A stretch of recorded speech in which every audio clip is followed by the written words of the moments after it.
உறவுகளுக்கு என் திருத்தூதர் வணக்கங்கள். நீங்கள் பார்த்து கொண்டிருப்பது டிவைன் விஸ்டம் மினிஸ்ட்ரிஸ் வழங்கும் திருத்தூதர் தொலைக்காட்சி மற்றும் இணைய வானொலியின் ஞான வானொலி நிகழ்ச்சியில் உங்களுடன் உங்கள் ஜோசி. அன்பு உறவுகளே, எல்லாரும் நலமா? உறவுகளே, கழுகு பார்த்துருக்கோம் இல்லையா? நம்மளாம் இந்த கழுகு எப்படி உயர உயர பறந்துக்கிட்டே இருக்கும், ரொம்ப உயர பறந்துக்கிட்டு இருக்கோம். அதுக்கு எதிரிகள்னு அதைக்கிட்ட போட்டி போடுறதுக்குன்னு நம்ம சாத்தியமானவங்க யாருமே இல்லை.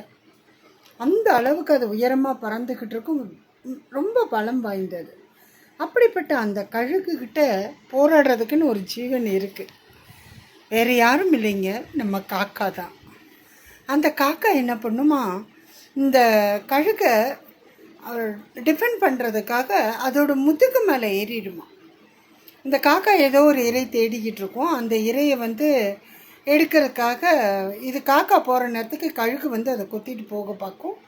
உடனே இந்த காக்கா என்ன பண்ணுமாம்மா, அந்த கழுகோட முதுகு மேலே ஏறி உட்காந்துக்குமா. ஏறி உட்காந்துக்கிட்டு அது பறக்க பறக்க அது முதுகுலையும் தலையிலையும் கொத்திக்கிட்டே இருக்குமா. அந்த மாதிரி பண்ணுறதுக்கு காக்காவால் மட்டும்தான் முடியும், வேறு யாராலையும் முடியாதான். அப்படி இது காக்கா எகிரி எகிரி கொத்திக்கிட்டு இருக்க நேரத்தில் இந்த கழுகு என்ன பண்ணுமாம்மா, தன்னோட இலக்கு அந்த உணவை எடுத்துருச்சு. அதை தூக்கிட்டு அதை பறந்து போய் அது சாப்பிடணும். அந்த கால்கள் அது பிடிச்சிட்டு இருக்கும்போது அது கவனம் முழுவதும் அதில் சாப்பிட்டுக்கிட்டே உயர உயர உயர பறக்குமா. ரொம்ப உயர பறந்து போய்கிட்டு இருக்கும். அப்போது அது உயர பறந்து போக போக என்ன ஆகும்னா, அது ஒரு கட்டத்துக்கு மேலே போகும்போது இந்த காக்காவுக்கு அந்த ஆக்சிஜன் பத்தாமல் போயிடும். ஆக்சிஜன் லெவல் காக்கா மூச்சு விடுறதுக்கு பத்தாமல் போயிடும். அப்போ என்ன ஆகும், இந்த காக்கா இன்னும் மேலே மேலே போக போக இந்த கழுகு மேலே போக போக இந்த காக்காவுக்கு மூச்சு திணறல் ஏற்பட்டு அது மூச்சு விட முடியாமல் கொத்துறதை நிறுத்தும். கொத்துறதை நிறுத்த கொஞ்ச நேரத்துலேயே அது மூச்சு விட முடியலன்னு நம்மளுடைய பலமே போன மாதிரி தான். உடனே என்ன ஆகும், அது மேலே இருந்து கீழே விழுந்து இறந்து போயிடும். ஆனால் இந்த கழுகுக்கு மட்டும் பாருங்கள், அப்படியே பலமாக பறந்துக்கிட்டே இருக்கும். ரொம்ப ஆர்வமாக பறந்து மேலே உயரத்தில் பறந்து பறந்து போய் தன்னுடைய இலக்கு என்னவோ அதை அடையிறதுக்காக அது பறந்து பறந்து மேலே மேலே போயிட்டுருக்கும். அதுக்கு இந்த காக்கா உட்காந்ததை பற்றியோ கொத்துறதை பற்றியோ தன்னை அது காயப்படுத்துதுங்கிறத பற்றியோ இல்லை தம் மேலே ஒரு வெயிட்டாக உட்காந்துக்கிட்டு அழுத்துதுங்கிறத பற்றியோ அந்த கழுகு கவலைப்பட்டதே இல்லை. அதோட கவனம் முழுவதும் தன்னுடைய இலக்கை அடையிறதுல தான் இருந்திருக்கு. அதனால தான் அது ஜெயிக்குது.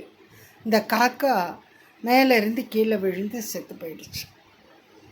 இது ஒரு அழகான கதை. இது நம்ம வாழ்க்கையில் எந்த அளவுக்கு பிரயோஜனப்படும், எந்த அளவுக்கு இது நம்மளுடைய வாழ்க்கைக்கு பொருந்துங்கிறத நம்ம பார்க்கணும் இல்லைங்களா? அப்படி பார்க்கும்போது நம்ம மனங்களும் நம்ம மனுஷங்களும் இப்படி தான். நம்ம பறந்து மேலே போகணும்னு ஆசைப்பட்டு போய்கிட்டே இருப்போம். ஆனால் இந்த காக்கா மாதிரி நிறைய கெட்டெண்ணம் பிடிச்சவங்க, நம்ம வளர்கிறதில் விருப்பம் இல்லாதவங்க, பொறாமைப்படுறவங்க, ஆதங்கப்படுறவங்க, அவங்கெல்லாம் நம்மளை எப்படியாவது மேலே போக விடாமல் அழுத்தி கீழே தள்ளுறதுக்கும் நம்மளை காயப்படுத்துறதுக்கும் எல்லா பக்கங்கள்ல இருந்தும் நம்மளை கொடுமைப்படுத்துறதுக்கும் நம்மளை மேலே போக விடாமல் ஏகப்பட்ட முயற்சிகள் எடுப்பாங்க அவங்கெல்லாம். அப்படி எடுத்து என்ன பண்ணுவாங்க, நம்மளை மேலே வர விடாமல் பண்ணுவாங்க. ஆனால் நம்மளுடைய கவனம் அதில் திரும்பிடுச்சுன்னா நம்மளுடைய இலக்கை நம்ம போய் அடைய முடியாது. நம்மளுடைய இலக்கை நம்ம அடைய முடியாது. அதை விட என்ன ஆகும்னா, நம்ம தாழ்ந்து கீழே போய் அந்த காக்கா மாதிரி நம்மளும் விழுந்து சாக வேண்டியது தான்.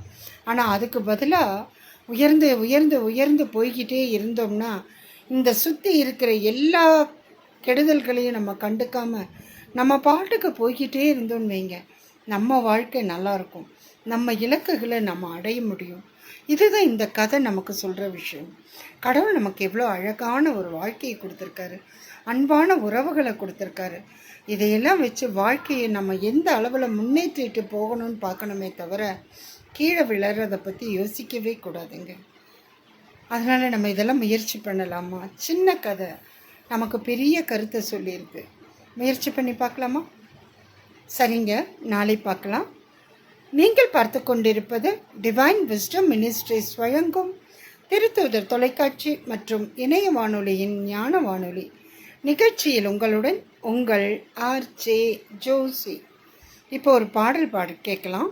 நன்றி, வணக்கம்.